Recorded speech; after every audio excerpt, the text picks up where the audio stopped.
নমস্কার বন্ধুরা, বর্ণস ডায়েরি চ্যানেলে সকলকে আরও একবার স্বাগত জানাই। আশা করি আপনারা সকলেই খুব ভালো আছেন, সুস্থও আছেন। আজ আমি সম্পূর্ণ নিরামিষ একটি রেসিপি আপনাদের সাথে শেয়ার করব। বাড়িতে যদি মাছ, মাংস, ডিম কিছুই না থাকে, এই রকম একটি পদ বানিয়ে সকলকে খাওয়ালে সকলের খুব পছন্দ হবে। তো ডিম ছাড়া ডিমের অমলেট কারি, এই রেসিপিটা একদম কিন্তু বেশ নতুন ধরনের। ডিম ছাড়া এরকম অমলেট কারি সম্ভব, এটাই ভাবছেন তো? একদমই সম্ভব। তো এটা দেখার জন্য বেশ মজাদার আর কিন্তু খুব টেস্টি হয় এই রেসিপিটা, তাই শেষ অবধি দেখার অনুরোধ রইল। তাহলে চলুন আর দেরি করব না, ভিডিওটা শুরু করি। প্রথমেই দেখুন, এখানে আমি একটা প্যান বসিয়ে নিয়েছি। এর মধ্যে ঠিক 1 চামচ মতো তেল দিচ্ছি। এটা একটা স্টাফিং আমি তৈরি করে নিচ্ছি। তো এখানে আমি তার জন্য বেশি তেল প্রয়োজন আমার হবে না। তো 1 চামচই তেল দিয়েছি আর দিয়ে দিচ্ছি এখানে জিরে ফোড়ন। তো জিরেটা একটুখানি খুন্তি দিয়ে দেখুন নেড়ে দিলাম। এরপরে দিয়ে দিচ্ছি কিছুটা আদা গ্রেট করে। এখানে 1 চামচ মতো গ্রেট করা আদা আমি দিয়ে দিলাম। এরপরে দিলাম টমেটো। তো এখানে একটা হাফ টমেটো আমি দিয়েছি। তো এবারে খুব ভালোভাবে এগুলোকে নাড়াচাড়া করে নেব। তারপরে দিয়ে দেব স্বাদ মতো একটু নুন আর একটুখানি জিরে গুঁড়ো, ধনে গুঁড়ো। তো এরপরে আরও খুব ভালোভাবে এটাকে একটু ভাজা ভাজা করে নেব। এরপরে এর মধ্যে দিয়ে দিচ্ছি সেদ্ধ করে রাখা দেখুন আলু, আর দিচ্ছি গাজর, তার সাথে পনির। তো এইভাবে সমস্তটা দিয়ে এই মশলার সাথে কিন্তু খুব ভালোভাবে এটাকে মিশিয়ে নিতে হবে। আর এখানে সমস্ত রান্নাটাই কিন্তু আমি সর্ষের তেলের মধ্যে করছি।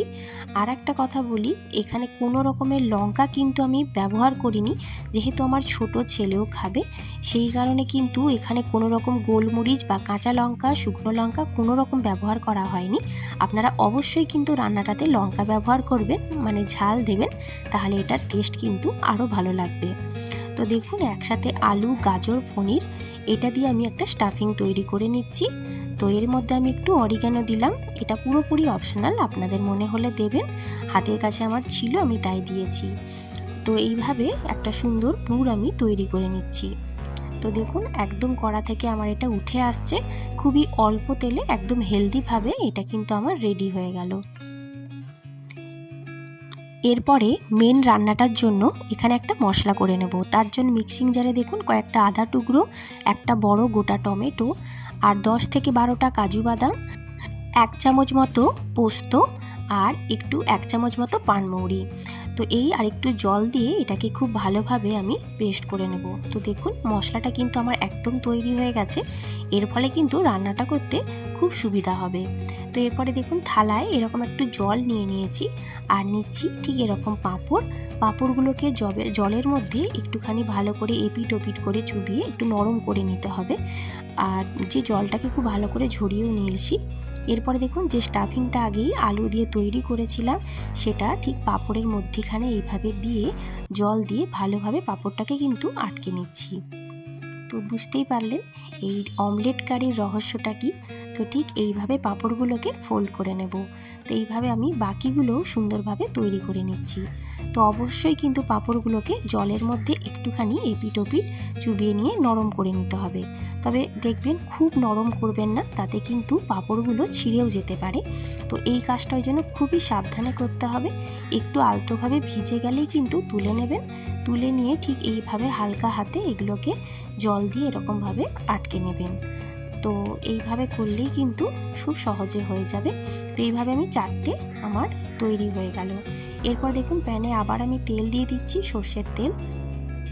তো এরপরে এইগুলোকে আমি ভেজে নেব এক এক করে। তো এই মোড়াটা অবধি খুব সাবধানে করতে হবে। আর ভেজে নেওয়ার পর এগুলো আর খোলার ভয় থাকবে না। তো সুন্দরভাবে এগুলো কিন্তু আটকে যাবে।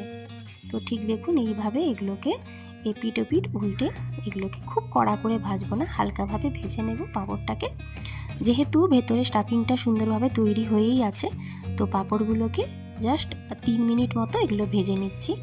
হালকা ব্রাউন কালার হয়ে গেলেই দেখুন এরকমভাবে উল্টে নিচ্ছি। কালার একটু ধরে গেলে এগুলোকে তুলে নেব। খেতে কিন্তু রান্নাটা খুবই ভালো হয়।